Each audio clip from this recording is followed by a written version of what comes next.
Article নিয়ে। চাকরির পরীক্ষাতে আর্টিকেল আসবে না এটা তো হতেই পারে না। এবার আর্টিকেল দিয়ে যে শূন্যস্থানগুলো আসে সেগুলো ফিল আপ করার সময়ই আমরা দেখতে পাই যে ছাত্রছাত্রীদের অনেক রকম সমস্যা ফেস করতে হয়। অনেক সময় তারা ঠিকঠাক আর্টিকেল ইউজ করতে পারে না, অনেক সময় এ অ্যান্ড এর জায়গায় গন্ডগোল হয়ে যায়, অনেক সময় ডেফিনিট আর্টিকেল ইনডেফিনিট আর্টিকেল বুঝতে পারে না তারা। সেই জন্য আমরা বানিয়েছি এই ভিডিওটি। তো আমাদের আর্টিকেল সম্পর্কে ভালোভাবে ধারণা পেতে ভিডিওটি দেখে নিতে হবে। এবার আমরা কি জানি, the words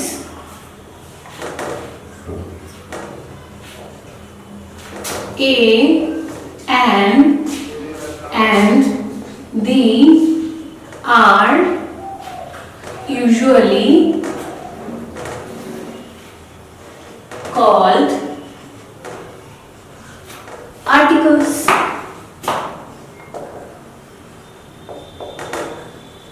তাই তো আমরা জানি যে এ অ্যান আর দি এগুলোকে আর্টিকেল বলা হয়। এবার আর্টিকেলেরও দুটো ভাগ আছে, সেটা হলো ডেফিনিট আর্টিকেল আর ইনডেফিনিট আর্টিকেল। ডেফিনিট আর্টিকেল কোনটাকে বলবো? দাটাকে। কেন কি কোনো কিছু নির্দিষ্ট করে বোঝাতে আমরা দা ইউজ করে থাকি। আর ইনডেফিনিট আর্টিকেল হলো এ আর অ্যান।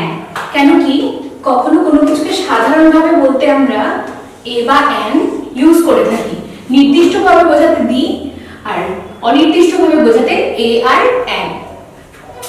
এবার দেখে নাও,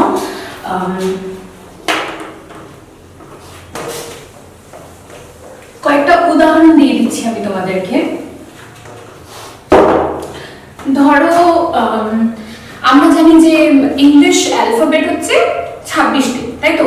এবার বর্ণমালার যে 26টি অক্ষর তার মধ্যে এ, ই, আই, ও আর ইউ এগুলো হচ্ছে ভাওয়েল, বাকি সব কনসোনেন্ট। ছোট থেকে আমরা কি পড়ে এসেছি যে এ, ই, আই, ও, ইউ এগুলো থাকলে অ্যান ইউজ করবে, বলেছে না সবাই? কিন্তু সব ক্ষেত্রে কিন্তু এটা সত্যি নয়। এবার দেখো আওয়ার, এটার আগে কি বসাবে? এইচ আছে তো, কনসোনেন্ট। কনসোনেন্টের আগে তাহলে আমরা এ বসাবো? এটা কি ঠিক? অবশ্যই নয়, এটা ভুল।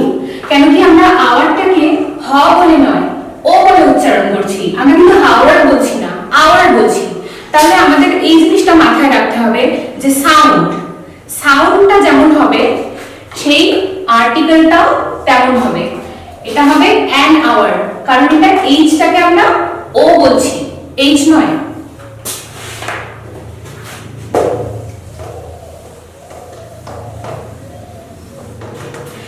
এবার দেখে নাও, the doctor came here। এখানে আমরা দা কেন ইউজ করলাম? র্যান্ডম কোনো ডক্টর হলে কিন্তু আমরা দা ইউজ করতাম না। এখানে নির্দিষ্ট করে কোনো পার্টিকুলার ডক্টরকে বোঝাচ্ছি বলে আমরা এখানে দা ইউজ করেছি। এটাই যদি কোনো র্যান্ডম ডক্টর হতো তাহলে আমরা এ ডক্টর ইউজ করতে পারতাম। এবার দেখো আমার কাছে তিনটে মার্কার আছে, একটা ব্ল্যাক, একটা রেড আর একটা ব্লু, ঠিক আছে? এবার আমি যদি লিখি এ মার্কার, কেন কি এম কনসোনেন্ট, তাহলে তার আগে এই বসবে, অ্যান হবে না। আর এমটা আমরা এম এর মতোই উচ্চারণ করছি, অন্য কিছু উচ্চারণ করছি না। কেন কি sound is important, you have to remember this, যে সাউন্ডটা খুব ইম্পর্টেন্ট।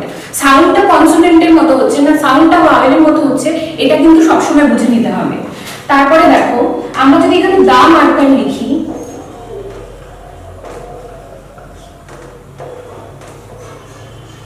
এ মার্কার লিখলেও ভুল নয়, দা মার্কার লিখলেও ভুল না, তাই তো? কেন কি যারা জানে আর্টিকেল বিষয়টা ভালোভাবে তারা এটা বুঝবে যে দা মার্কার মানে আমি একটা নির্দিষ্ট মার্কারের কথা বলছি। ধরো এই মার্কারটা আমাকে স্যার দিয়েছেন, আমি পার্টিকুলারলি এটার কথাই বলছি, তো আমি কি বলবো? দা মার্কার। এবার যখন আমরা তিনটের মধ্যে যে কোনো একটা মার্কারের কথা বলবো তখন আমরা লিখবো এ মার্কার। এটাই এ আর দার পার্থক্য। যখন আমরা নির্দিষ্ট করে একটা মার্কার বোঝাবো তখন ইউজ করব দা, আর যখন যে কোনো একটা মার্কারের কথা বলবো তখন ইউজ করব এ। এবার চলো আরো দুটো উদাহরণ দেখে নিই। যেগুলো দিয়ে ইনডেফিনিট আর্টিকেলটা আর ডেফিনিট আর্টিকেলটা আরো তোমাদের ক্লিয়ার হয়ে যাবে। A tiger lives in a forest. An ox is running on the road. প্রথমটা রয়েছে a tiger lives in a forest. একটা টাইগার কোনো একটা ফরেস্টে থাকে, তাই তো? তারপরটা আছে an ox is running on the road. এই an oxটা মানে যে কোনো ox হতে পারে, random। কিন্তু the road যখন বলছি মানে একটা নির্দিষ্ট রাস্তার কথা বলছি আমরা, তাহলে দেখে নাও যখন আমরা নাউনটাকে জেনারেলাইজ করলাম তখন আমরা এ ইউজ করলাম প্রথম ক্ষেত্রে দ্বিতীয় ক্ষেত্রেও, কিন্তু যখন আমরা নির্দিষ্টভাবে নাউনটাকে বোঝালাম তখন কিন্তু আমরা দা ইউজ করলাম, দা রোড। কমন নাউন যদি প্লুরাল নাম্বার হয় তার আগে কিন্তু দা বসানোর কোনো প্রয়োজন হয় না, কিন্তু যখন কমন নাউন সিঙ্গুলার নাম্বার হবে সেই ক্ষেত্রে আমরা এ বসাবো। Common noun singular number.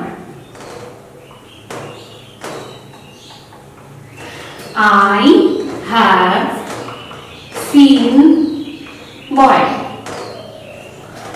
এবার তোমরাই বলো এটা কি হলো? ইভেন সেন্টেন্সটাই কমপ্লিট না।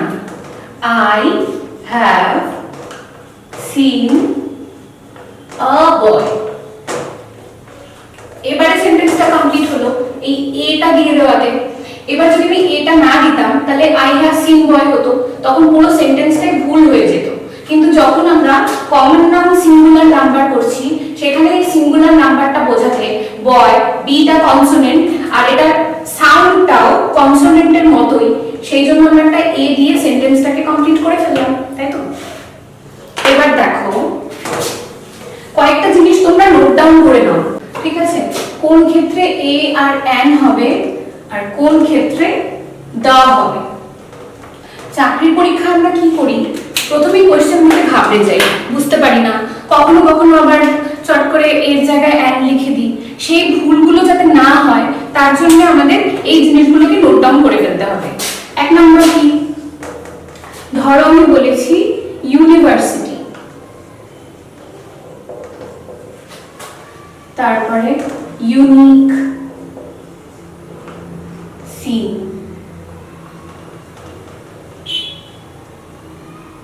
তারপরে লিখেছি হচ্ছে 1 রুপি নোট,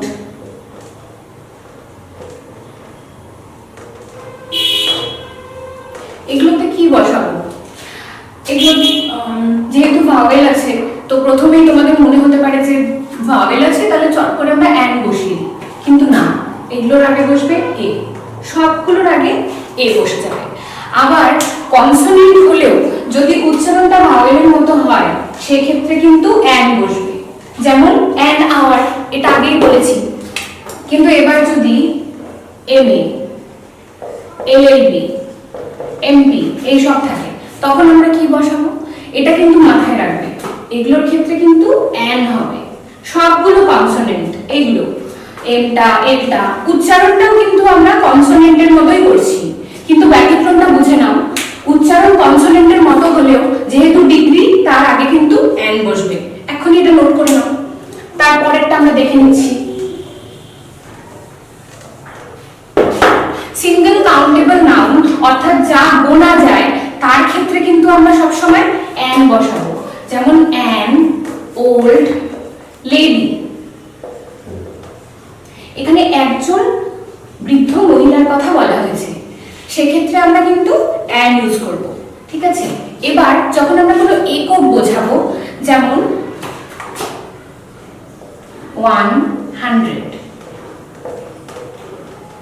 100, এটার ক্ষেত্রে কি বসাবো বলো তো তোমরা? 100 এর ক্ষেত্রেও এ অথবা অ্যান বসাতে হবে, কারণ এটা হচ্ছে একটা ইউনিট, ঠিক আছে? এবার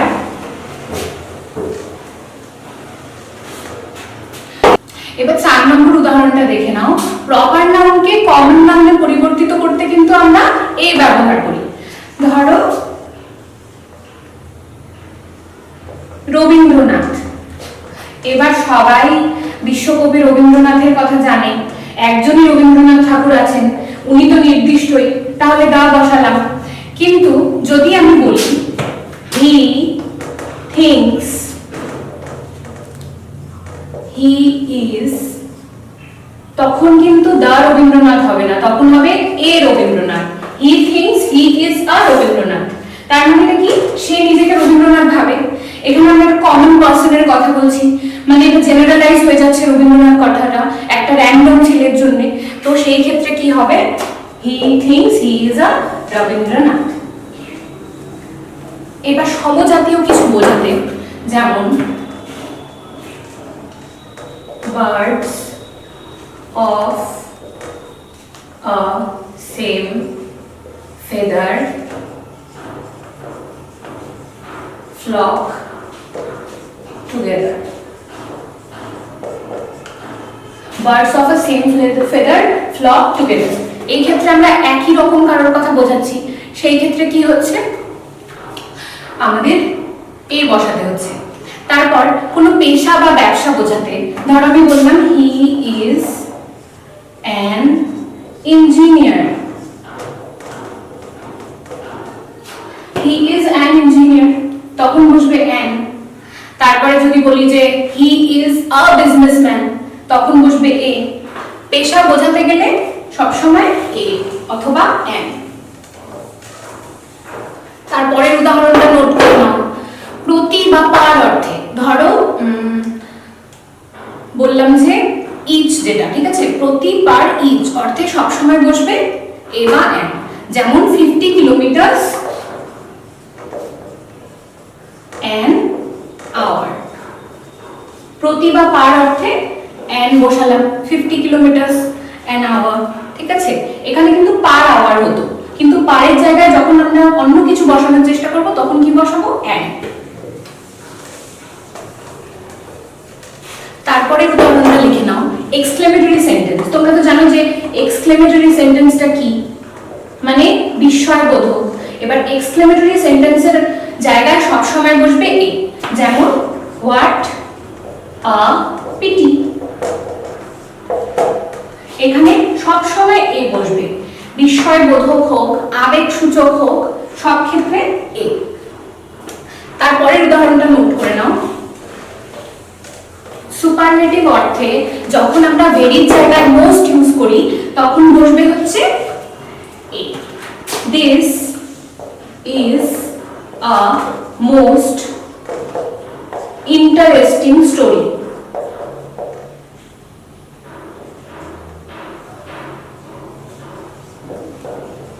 this is a most interesting story. এখানে ভেরির জায়গায় আমরা কি ইউজ করলাম, মোস্ট, তাহলে এখানে কি বসে গেল, এ। এবার আরেকটা উদাহরণ লিখে নাও। কিছু কিছু ফ্রেজের আগে সেটা যদি ভাওয়েল নাও থাকে তবুও আমরা কি করব, অ্যান বসাবো, এ বসাবো। যেমন I have a headache. I have a headache যখন লিখবো তখন আমরা সেখানে বসাবো এ, সেখানে কিন্তু আমরা দা বসাবো না, দা হেডেক হবে না। অথবা যদি লিখি যে I have a bad cold, beta consonant, সেটা ঠিক আছে, কিন্তু এটা একটা phrase, I have a bad cold, তখন এই ফ্রেজটা যে ব্যাড কোল্ড তার আগে কিন্তু আমরা এ বসিয়েছি। এবার চলো আমরা দ্য এর ব্যবহারটাকে দেখে নিই। পেন পেপার নিয়ে নোট করতে শুরু করো। কোনো নির্দিষ্ট ব্যক্তি বা বস্তু বোঝাতে আমরা দা ব্যবহার করি, এটা তো তোমরা অলরেডি জানো। এবার ধরো আমরা বললাম look at the boy, he is really well dressed.